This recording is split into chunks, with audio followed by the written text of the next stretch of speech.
সমৃদ্ধি দ্বিতীয়বার যখন মামার বাড়ি গিয়েছিল তখনকার স্মৃতিগুলো নিয়েই আজকের এই ভিডিওটা। ও যখন গেল তখন ওর দাদা দিদিরা ছিল ওদের মামার বাড়িতে। তো গিয়ে তো বাড়িটা ফাঁকা ফাঁকা পেয়েছে, তো সেদিন ওরা এসেছিল মামার বাড়ি থেকে এবং সে ওদেরকে পেয়ে খুব খুশি হয়ে গিয়েছিল। কে রে কোনটা বাংলা?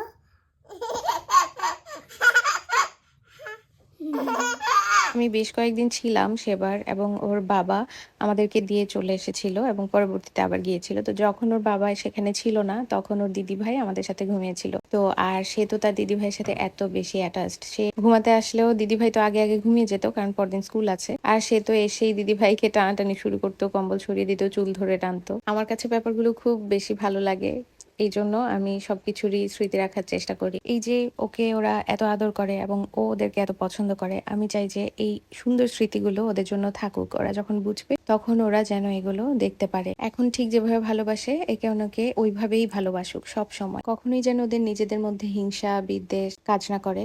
ওরা যেন ঠিক এইভাবেই নিঃস্বার্থভাবে নিজেদেরকে সব সময় ভালোবেসে যায়। যেহেতু ওরা পিঠাপিঠি, তাই দেখা যায় কাজিন রাইভারলি শিকার না ওদের হতে হয়। আপনারা কি এই টার্মটা সম্পর্কে জানেন? আমি এই বিষয়টা নিয়ে বিস্তারিত আমার ক্যাপশনে উল্লেখ করব। আমি যেহেতু সমৃদ্ধির বিভিন্ন মাইলস্টোন নিয়ে আগে থেকেই চিন্তা করি, বিভিন্ন পরিস্থিতি নিয়ে সে পরের মাসে তার চিন্তাধারা, সে কি শিখবে কি না, মানে অনেক কিছু নিয়ে আমি চিন্তা করি।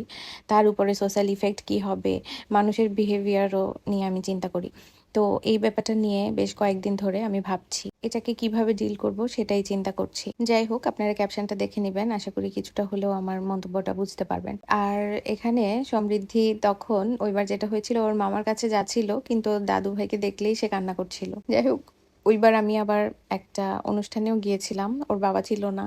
তো সেদিন এমন হয়েছিল যে ওকে শীতকাল যেহেতু ছিল, এতগুলো জামা মানে এত কিছু পরাতে হয়েছিল, অনেক ঠান্ডা ছিল, শৈত্যপ্রবাহ ছিল। তো আমি এত কিছু পরিয়ে ওকে যে কোলে নিয়ে যাবো, তো কারো কোলে যাচ্ছিল না। তো অটোতে যখন বসেছিলাম, ও যে জ্যাকেটটা পরেছে একটু পিচ্ছিল টাইপের, মানে মনে হচ্ছিল বারবার পড়ে যাচ্ছে, মানে আমি খুবই, আমার কাছে প্যারা লেগেছে। তখন ফিল করেছি যে ওর বাবা যে ওকে কত সুন্দর করে ক্যারি করে। ও তো সারাক্ষণ কোলে নিয়ে রাখে, বাইরে গেলে কত ঘন্টা। তো ওর কষ্টটা তখন ফিল করেছি। আর এটা ছিল সমৃদ্ধি সেদিন প্রথম হেঁটেছিল, মানে এই স্মৃতিটা এত বেশি সুন্দর। এই যে ওর এই যে আধো আধো হাঁটা, এটাই ছিল ওর ফার্স্ট ডে। যেহেতু আমার সবকিছু স্মৃতি সংরক্ষণ করতে ভালো লাগে, তো আমি সারাক্ষণই ক্যামেরা অন করে রাখতে চাই। তো আমি জাস্ট ক্যামেরা অন করিয়ে ওকে ডাকলাম আর ও স্টেপ দিয়ে দিল। ওর হামাগুড়িও ঠিক সেম ভাবেই হয়েছিল।